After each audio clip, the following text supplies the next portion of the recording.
one half hour from now, you'll know enough about the making of the Wizard of Oz and jeans to win $10,000 in cash if you were a contestant on Hitman. And now here's the host of Hitman, Peter Tomarken. Thank you. Hello. And welcome to Hitman. Welcome. What you heard at the beginning of the show is true. We're going to make you and our contestants here instant experts on two subjects. You see, this is a quiz show. But before the questions start, everybody, you and our players today, will hear all the answers. But before we get to all that, let's meet the contestants who are going to actually play our game. And let's start with Rod. Hi, how you doing? My name is Rod Machado. I live in Manhattan Beach, California. My hobbies are jogging, theater, and politics. And that's about it. Good to have you with us, Rod. And Karen, tell us about yourself. My name's Karen Johnson. I'm an interior decorator, and I love to roller skate. Take all the little kids around the block. Do you interior decorate while you roller skate? Yes, I do. I interior decorate roller skate. That makes you unique, Karen. No, yeah. Nice to have you with us. And Bobby, what's your story? My name is Bobby Fullove, and I'm a paramedic firefighter. I got a wife, two loving kids, 5 and 2 years old. All right. Good to have you with us. Welcome to Hitman. All right, let's get on with our show. I promised you that before we asked the questions, we'd give you all the answers. But the answers are in the form of a story. And all the questions we ask in round one are going to be based on that story. The story, The Making of the Wizard of Oz, Trouble in Paradise. We're off to see the wizard, the wonderful Wizard of Oz. How much trouble can you get into while making a nice movie like The Wizard of Oz? A lot, as the movie's producer, Mervyn LeRoy, found out. The first problem was casting. For example, Buddy Epson was the original Tin Man. But 2 weeks into the filming, the aluminum facial dust he was wearing sent him to the hospital with a breathing problem. So actor Jack Haley became the Tin Man. The aluminum paint he used was much safer. All he got was an eye infection. Another casting problem was Glenda the Good Witch. Billy Burke wound up playing the part because a starlet named Helen Gilbert, who was the original choice, disappeared when she ran away with Howard Hughes. And as everyone knows, a good witch is hard to find. Once the casting was finished, the accident started. Margaret Hamilton, playing the Wicked Witch, burned her hand when she disappeared in a puff of smoke in Munchkinland. As a result, she wore a green glove over her hand for the rest of the shooting.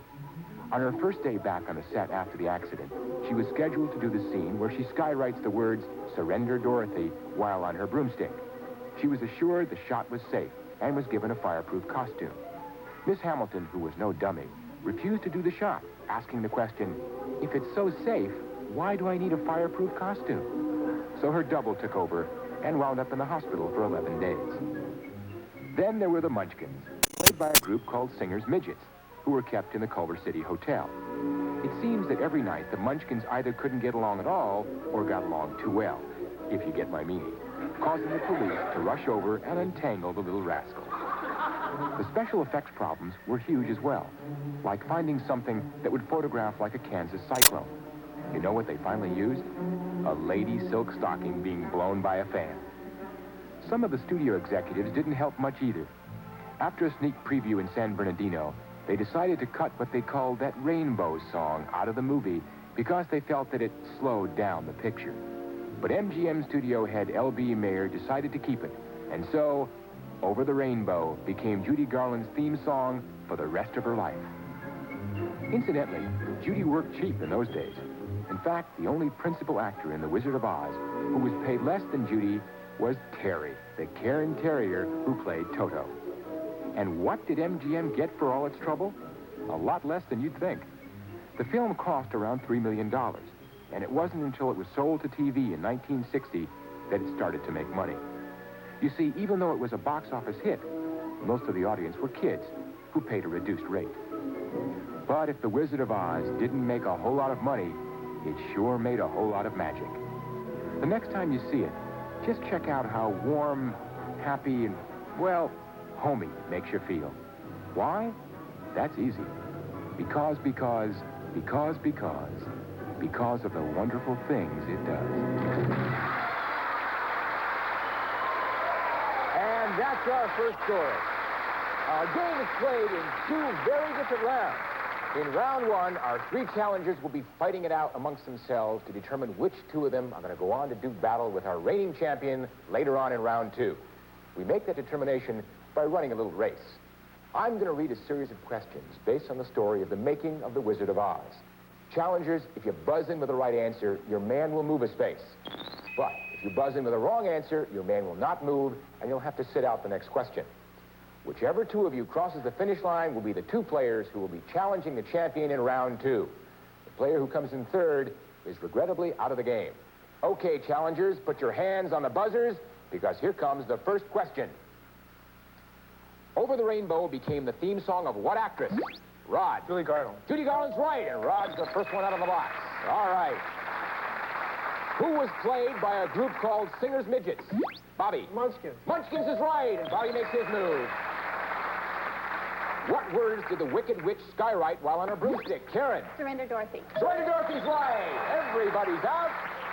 Very nicely done. What actor was cast as the original Tin Man? Bobby. Buddy Ebsen. Buddy Ebsen is right. Bobby forges into the lead. What object was finally used which photographed like a Kansas... Karen. Ladies, nylon stocking. Silk stocking, yes, it photographed indeed, and you move out, and even with Bobby. All right. Name the actress who played the Wicked Witch. Bobby. Henry. Margaret Hamilton. Margaret Hamilton. All right, Bobby, that means you got to sit out the next question, as we can see by the fact that the light in your podium is out. So we now go to Karen and Rod, and here's your question. What character was played by Terry?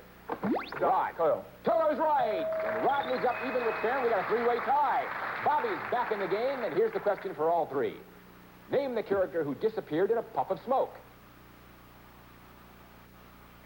Rod. The Good Witch. The Good Witch, no, I'm sorry, it's the Wicked Witch. No, that almost disappeared in a puff of smoke itself. Rod, that means you're out for this next question. We go to Karen and Bobby, and here it is. With whom did actress Helen Gilbert run off? Bobby. Howard Hughes. Howard Hughes is right. Bobby forces into the lead. Let's bring Rod back in the game. We're back to our three challengers. Here's the question. What movie studio made The Wizard of Oz? Rod. MGM. MGM did. Rod moves up even with Bobby. What was the first name of the Good Witch in The Wizard of Oz? Bobby. Glinda. Glinda's right. All right, Bobby, that puts you one step away from being our first winner, and only Rod and Karen can stop you. Here's the question. What caused Buddy Ebsen's breathing problem? Bobby. Aluminum dust on the face. You got it, and you're the first winner. Congratulations, Buddy. Okay, we know we're going to be seeing you in round two. And let's find out which of the two, Rod and Karen, are going to join you. So you sit back and relax while Rod and Karen fight it out. All right, Rod, Karen, here is your question. What song did MGM executives want to cut? Rod. Over the Rainbow. Over the Rainbow is right. All right. Rod, it puts you one step away from being our second winner. And Karen, you know there can only be two winners. So you got to make your move now if you're going to make it. Okay. Here's the question. When the Wicked Witch disappeared in a puff of smoke, what land was she in? Karen. Oz. No, Munchkin Land. Munchkin Land. That means you got to sit it out. Karen sits it out. We go to Rod. Now, Rod, we're not going to penalize you if you don't know the answer. Okay. So if you do, buzz in. If you don't, just don't press your buzzer. Okay. This question's all for you, Rod, and obviously, if you get it right, you are our second winner. Here it is. What happened in 1960 which caused the Wizard of Oz to start making money? Rod. Went on TV. Yes, it went on TV, and you're our second winner. Because that means that you and Bobby will be battling the champion in round two. Unfortunately, it means we have to say goodbye to Karen. Karen, you played a great game. We've got some lovely prizes for you, and I thank you for being on Hitman. Thank you. All right.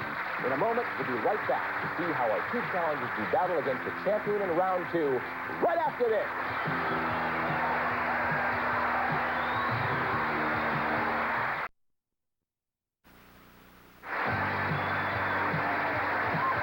Here we are for round two of Hitman.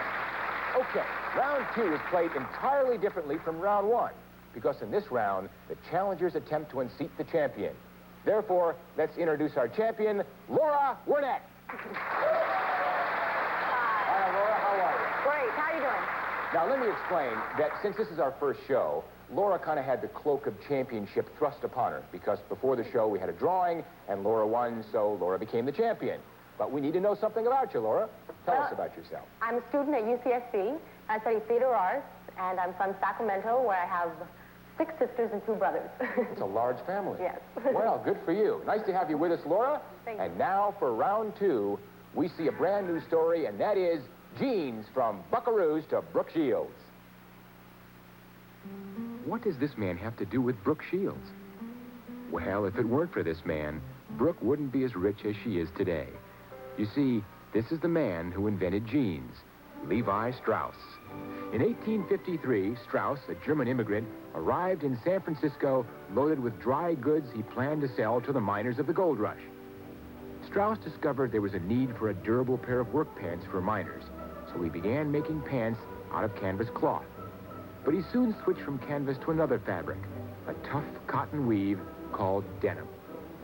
From the beginning, most miners called them Levi's, but the reason why these trousers were also called jeans was because people confused the denim with another fabric being made in Genoa, Italy. Jeans comes from the word Genoa.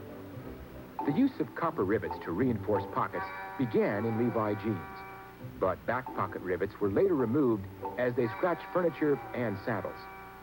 A crotch rivet was also removed after a Levi's executive crouched too long before a campfire and discovered that copper conducts heat.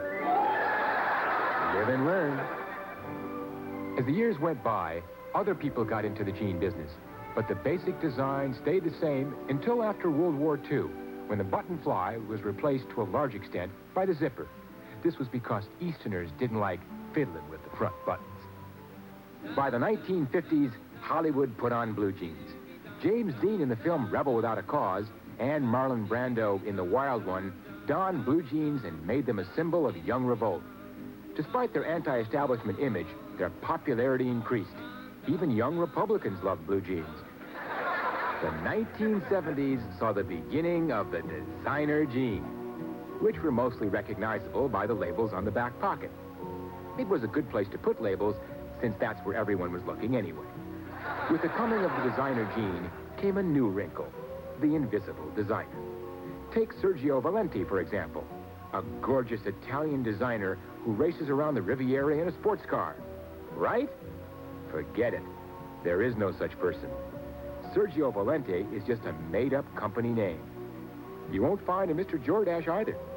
The name Jordache is actually a combination of the first names of the 3 Israeli brothers who founded the company. Everybody's got a designer jean. Even Goodwill Industries is selling used jeans with the Morgie label on the back, named after a Methodist minister named Morgan. If you're buying a pair of designer jeans, be careful. Counterfeit jeans may take up to 10% of the designer market. What's the tip-off to counterfeit jeans? Usually, it's the improperly sized label on the back. One thing's for sure, jeans are an American institution. If you don't believe it, listen to this. On the average, last year, every man, woman, and child in America bought 3 pairs of jeans. If he were alive today, Levi Strauss would be sitting really pretty, as long as it wasn't next to a campfire. And that's the end of our story. This is the board upon which we're going to play round 2. And Bobby, you came in first in round 1, so you get 4 hit men. And Rod, you came in second, so you get 3 hit men. And that's a total of 7. So to keep things even, Laura, the champ always begins with 7 hit men, and here they are. Now, in this round, the champion is going to fight each challenger one at a time. Players, a right answer knocks out an opponent's man. A wrong answer knocks out one of your own men. But when a challenger loses a man, he must stop playing while the champion then takes on the other challenger. The champion is trying to wipe out all the challenger's men, while each challenger is trying to wipe out the champion's last man. The winner of the game will go on to try for our triple crown worth $10,000 in cash. Okay, Bobby, because you were our first place winner, in round 1, you get to decide who fights the champion first, you or Rod. Who's it going to be? It'll be me. You're going right for it? Yes, sir. All right. That means that Laura and Bobby are going for it, and here's your question. Name the man who invented jeans. Bobby. Levi Strauss. That's right. The champ's hit and loses a man. What charitable organization has a designer gene? Bobby. Goodwill Industries. Goodwill is right. The champ's hit and loses another man. Champ's in for a battle. All right. What were Strauss's jeans called from the beginning? Laura. Jeans. I mean, No, it's Levi's. Levi's. That means the champ's hit and loses another man. Okay, we're still with Laura and Bobby. What was first used to reinforce the pockets in Levi's jeans? Bobby. Copper rivets. Copper rivets is right. Champ's hit and loses another man. Down to 3 men, Champ. In what film did James Dean wear jeans? Bobby. Rebel Without a Cause. Rebel Without a Cause is right. Laura's hit and loses another man. This is a real battle, Laura. You got to come up now. Here we go with your next question. Jeans are named for what Italian city? Bobby. Genoa, Italy. Genoa is right. And well, Laura's hit and loses it in. Laura, you are down to your last hit man. Needless to say, if Bobby answers this question correctly, he's the new champion. So here is your question, Laura and Bobby. Why was the crotch rivet eliminated on Laura? because he leaned over to the fire and it condensed heat. All right, you're right, and you saved off Bobby, who's hit and loses a man. And now you're back over. Rod, you didn't think you were going to even get to play. I was wondering. Well, it's your chance now, and Rod, now you're in the driver's seat, because if you answer this question correctly, Laura is not the champion anymore. You become the champion. So you get a real opportunity. Rod, Laura, here is your question. Levi Strauss first planned to sell dry goods in what city? Laura. San Francisco. San Francisco's right, and Rod's hitting loses a man. And we go back over to Bobby. Laura, you're really fending him off. And you're back over to Bobby. Now, Bobby, you're in the driver's seat. Again, if you answered correctly, you're the champion. Here's the question. What is the name of the designer jeans sold by Goodwill? Bobby. Morgies! Morgies is right! Congratulations, Bobby. What a chance. Rod, you played well. You didn't get much of a chance, but you played well. You won $200 in round one. I thank you for playing Hitman. And Laura, you had to fight both of them. Yes. But you did well. And I thank you for playing Hitman. And now we're going over to Bobby, who's our champion. You're going to have an opportunity, Bobby, to go for our Triple Crown for $10,000 in cash. And we'll see how he does right after this.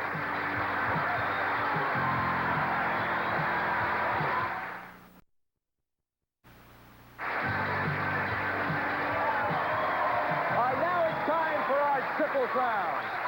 Bobby, the game is going to last 60 seconds. On that board over there, you see 8 columns. In each column is a number of circles. Column number 5 has 3 circles. You call out a column, and I'll read you a question based on either of the 2 stories you've heard today. If you're right, you'll change the first circle in that column into a money man, and I'll read you another question. And I'll keep on reading you questions until you've changed every circle in that column into a money man, or until you make a mistake. Now, if you make a mistake or pass on a question, you've got to call out another column. You fill up 1 column with money men, you win $1,000. You fill up 2 columns with money men, you win $2,000. And you fill up 3 columns with money men, you win $10,000 in cash. But you're not going to see how many circles are in each column, because we're going to turn your back to the board while we set the board's pattern. All right, set the board.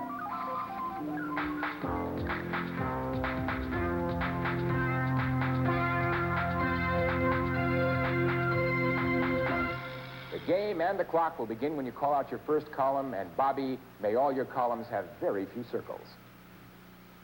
Call out your column. 1. 1. What problem did the aluminum paint cause Jack Haley? Just an eye irritation. Right. Where are the labels on designer jeans? On the back pocket. Right. Who paid a reduced rate to see The Wizard of Oz? Children. Right. There's your first column. Call out another. 2. What brand name jean is a combination of 3 first names? Jordache. Right. The Wizard of Oz cost how much to make? Pass. Another column. Call another 3. column. 3. What color glove did Margaret Hamilton have to wear? Green is right. There's your next column. Call another. 6. The zipper fly replaced buttons to a large extent after what war? World War II. Right. In what decade did Hollywood put on blue jeans? 50s. Right. Name the man who produced The Wizard of Oz. Melvin Leroy. Right. To whom did Levi Strauss plan to sell dry goods? Minus. Right.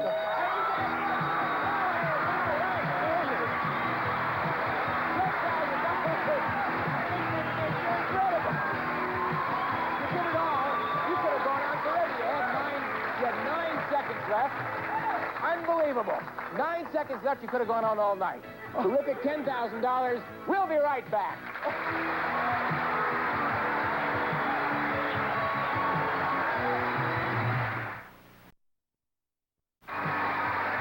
All right, Bobby, I know you're still a little numb, but let's take a look at what you won. You won $10,000 on the Triple Crown, plus $300 in round one, for a grand total of $10,300. Congratulations. And tomorrow, we'll be back and maybe get another crack at another $10,000. See you tomorrow. Bye-bye. Some of our players were seeing West Bend's 12-inch automatic scale dishwasher safe with durable non-stick surface and thick aluminum construction for delicious roast ham poultry as well as 12 dishes. And World Book Encyclopedia 2-volume dictionary containing 2,400 pages, 3,000 illustrations, and more than 225,000 entries. And enjoy our delicious hand-packed Baskin-Robbins ice cream. Your choice of 31 flavors to give you that 31 wonderful feeling from Baskin-Robbins ice cream.